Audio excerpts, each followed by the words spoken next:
Hey guys, welcome back to Diving Deep in Thought. You're here with Elias, and today I want to talk to you guys about the emotional part of us, because I told you guys in an acronym in the other video that I was going to go through the 4 components of what makes you a full-fledged, amazing human being. And the first part was spirituality. I hope you've seen that video, because spirituality is the biggest part of the picture. It is by far the biggest. When everything else breaks down, the human spirit holds you up. And we've seen this time and time again with people who are terminally ill. We see this with people who have an abundance of money and they don't know how to control it, and they need someone, guidance from the above, because human advice isn't enough. So we can see that spirituality is the biggest. So I'm going from the biggest and the hardest to the smallest. So spirituality is the biggest. A bit smaller is your emotional states. They're very, very big. Then it's your mental state, which is a bit smaller. Then it's your physical state, which is the physical state is basically the part that you see of yourself and that other people can see of you. And not necessarily that you can see, also your insides as well, which is very important. But I'll cover that in the 4th video of these segments. So today it's about the emotions. Now, when I ask you, what are emotions? What comes to your mind right now? It's, you think it's the way you feel, right? Well, not necessarily. So emotions are the physical body response to a stimulus. So to a dream, they don't have to be real. The stimulus doesn't have to be real. It just has to be experienced by your senses. And then a physical response ensues. So you can't decide how you want to respond emotionally to something. The emotions are something that's drawn from your subconscious because of something that's happening in front of you, whether it's from a dream, an experience, or an action. An emotion will ensue you, and then, so the physical body will react, and then this is the important part, and this is the defining difference. The feeling is the meaning we give to that emotion. So the feeling is in your head. The feelings are in your mind. The emotions are in your body. Emotions you can measure. So if, for example, emotions, they can be measured. They're objective. A second person can see your emotions. Whether your eyes dilate, your heart beats quicker, your breathing deepens. These are things people can see. Your facial expressions. These are things people can see. So objectively just means a third person or a perspective, not from that person's perspective. So from an outside perspective, people can see your emotions, but feelings are the meaning we give to emotions. So feelings, no one can see them. Nobody can measure them. They're in your mind. And these are the labels that we put on emotions. So you have an emotion comes first. First you have an emotion, then the feeling is the meaning we give to that emotion. And it's tweaked according to our emotional intelligence. Now, what is emotional intelligence, you ask? You know about IQ, which is the intellectual quotient, but the emotional intelligence or emotional quotient is basically your beliefs, culture systems, your childhood memories, your adult life experiences. All these parts are stored in your subconscious. So when they're stored in your subconscious, you use them to make something of what you see, to make a construct, to make something relatable. You can only relate to something you already know or that you already have a link with. If you can't relate to it, it puts you in a state of either fear or anxiety, and that you can have that type of emotion.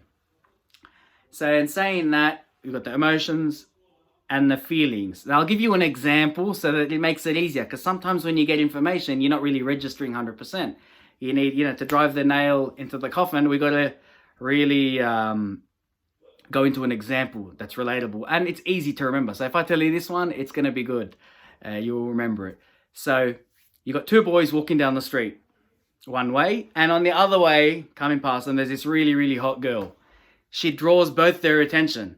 They both guys look at this really pretty girl walking across the other footpath, the opposing way. They both have the same emotion.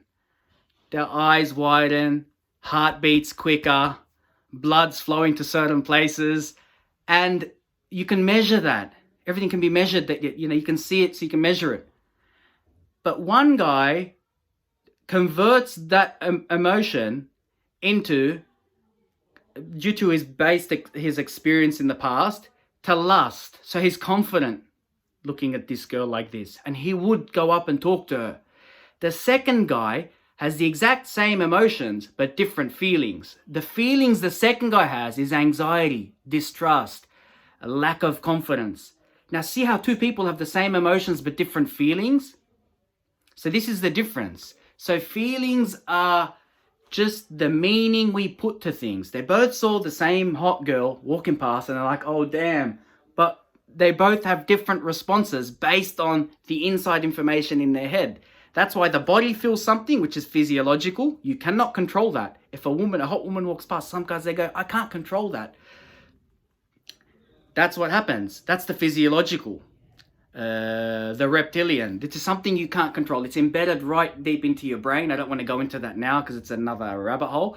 But that is what you experience. Now the feelings can manifest. They can get bigger and bigger. So what's important is to know what affects our emotional quotient. Because if we can affect the emotional quotient in the loop of, an event happening, which is the stimulus is the girl, the response is the body, and then the meaning is the feelings. So you got stimulus, the girl, the feelings, the response, the emotion. Stimulus is the girl, the emotion is how we feel physically toward her, and the feeling is how we label that, or how we box that, or what meaning we put to that. So it's very important that if we're going to break this loop, because why it's important to break this loop is so that once you keep getting these feelings in your head, they actually trigger emotions.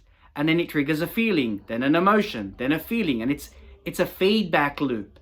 And feedback loops can be positive, which is pretty good, but they can be very negative. And we find ourselves going, it's called spiraling out of control. You don't want to spiral out of control. So how do we attack this feedback loop so that we can change? Well, it's not simple, but I can give you part of the solution. Part of the solution is the stimulus, the response, how we label things. So it's very important. It's how we label things. Now, how do we change our emotional quotient, which is the library our brain goes to? Past experiences, cultures, traditions, whatnot, all that, social expectations, that's all there.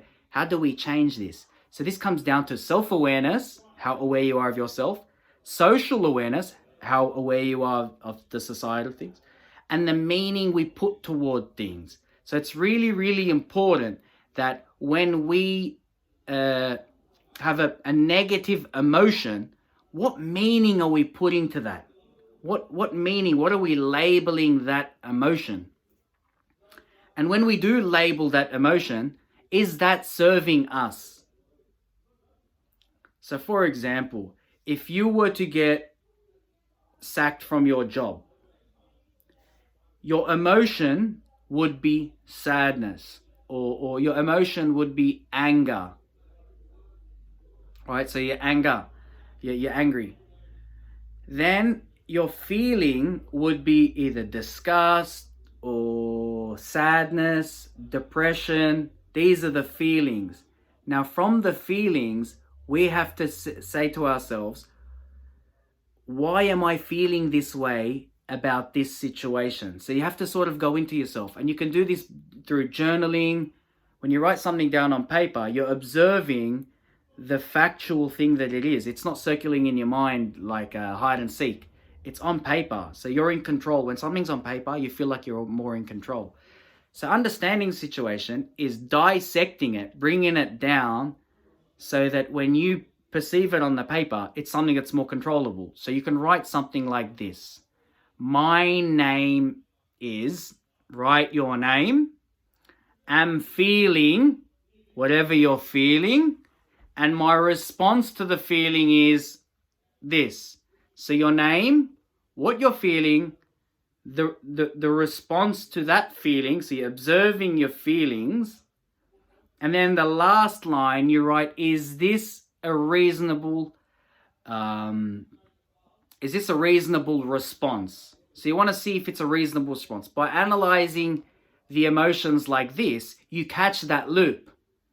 But as long as you're feeling, then your emotion, then making a new meaning, then emotion, then feeling, and you just keep going down that loop. Can you see how each time you're trying to save yourself, every time you go through that loop, you're making yourself more protective, and you corner yourself.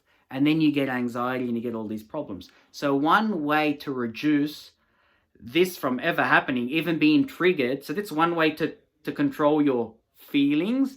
But now we want to look at how we can control our emotions. So we can potentially change the way we feel about that girl walking down the street. And we can do that by tapping in to our unconscious mind through either meditation, through prayer, through controlling of our emotions to some extent, so that you're aware of your emotions. You're not letting them control you, because your body stores a lot of memory. Your body has responses that you're not even aware of, because it's by the subconscious. But when you catch your body out and make the body follow the mind, then we're stopping that loop. We're cutting that loop. This is a video that hopefully has helped you understand the difference between an emotion, the body's change to things, and the feelings, which are all in your mind. They're all in your mind, but they feed each other through a loop. But you can't get a feeling unless you have an emotion. But then when the emotion sparks this, the feeling is the fire. So you got to remember, the stimulus is the piece of timber. The spark is the emotion. Doesn't last very long, but the feeling is the fire. I hope this video has come to you at a good time. I hope that you understand the difference now, and that you can control your feelings, but you can't control your emotions. But if you're a deep, strong, powerful person, you can work on your subconscious mind through certain techniques, and that'll change your emotional intelligence, and that'll change your emotion toward things. So I am basically done with this video. I hope you guys enjoyed it. If you really liked it, or you feel like someone else doesn't know the difference between emotions and feelings, please shoot this across to them, because we're at a time where people aren't understanding what's going on. Some of us are living through this time where we're unconscious to people, and getting in touch with how you're feeling and your emotions can get you just a bit closer to connecting to the world with the real way from your core. So thanks for listening, guys, and see you later.